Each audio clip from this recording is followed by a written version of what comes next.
Here are the latest updates from the Pna Newsroom. Indoor mask wearing might soon be optional, as President Ferdinand R. Marcos is set to issue an executive order making it voluntary following their agreement in today's cabinet meeting.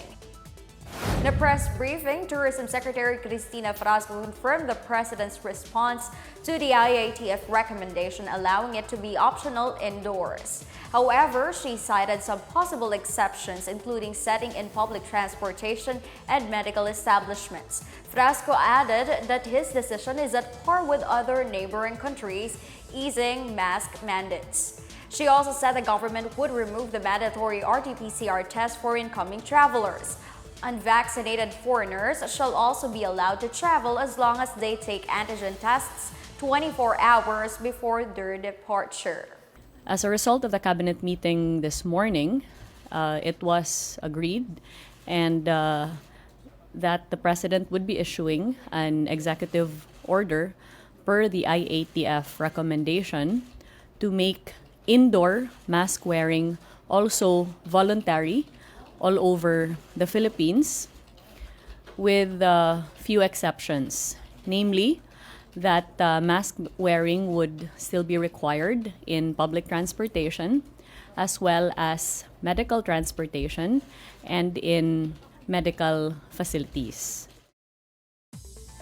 The sister of the deceased middleman, June Villamor, is now under the Witness Protection Program, according to Department of Justice spokesperson Assistant Secretary Miko Clavano.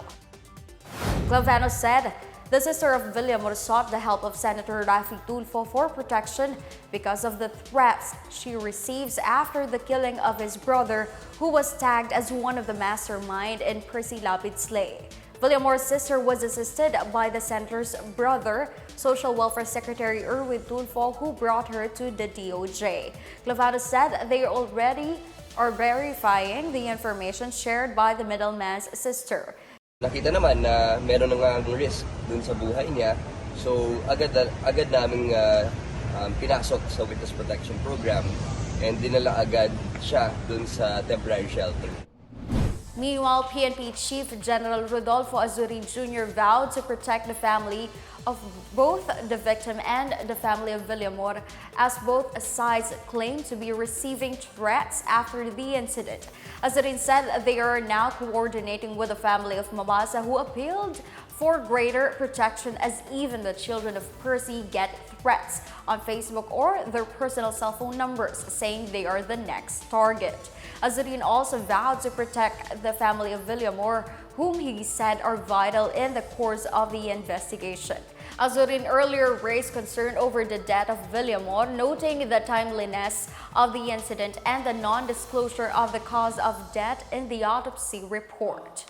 Napaka-kwan naman ng naging incidental or in the course ng ongoing investigation, biglang kung sino pa yung hinahanap natin na tao, di ba? Nung una kasi may denial na of course wala naman talaga yung Crisanto, but sabi ko nga the appropriate thing dapat na nangyari doon, since may early warning naman na ginawa yung police natin, is isegregate mo lahat ng family name na gano'n, so that at least man lang ay masabi natin na nakitaan natin sila ng cooperation.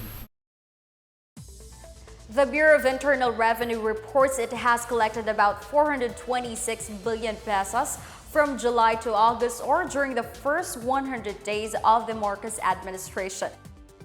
In a statement, the agency said that it has exceeded its target of 421 billion pesos by 1.25%. The collections include those from major reforms such as the tax reform for acceleration and inclusion or train law, syntax law, and corporate recovery and tax incentives for enterprises or CREATE Act.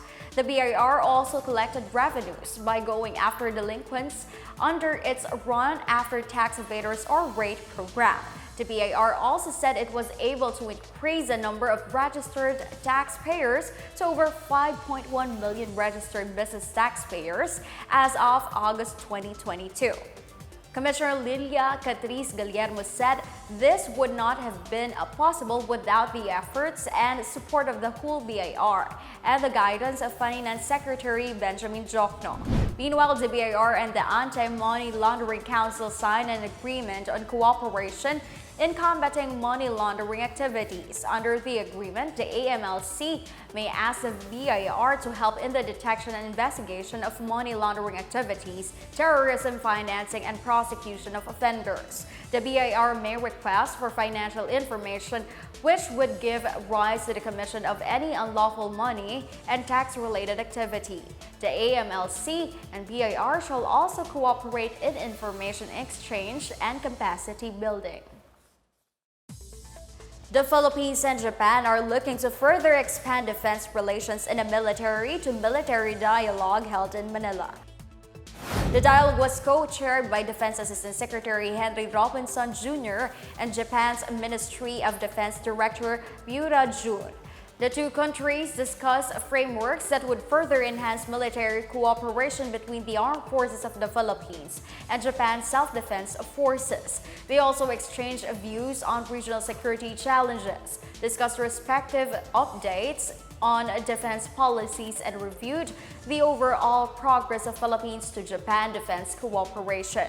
Robinson shared the DND's perspective on the South China Sea, while Miura shared security updates on the East China Sea and the Korean Peninsula. Both officials also touched on the security situation in the Euro-Atlantic. That's the latest and the biggest stories from the Pna Newsroom. For more news content, visit our webpage or head on to the Philippine News Agency's Facebook and Twitter accounts. We're also shown on the social media pages of the Office of the Press Secretary and Radyo Pilipinas RP1 station. For more news updates, I'm Stephanie Civiliano. We tell stories that inspire change.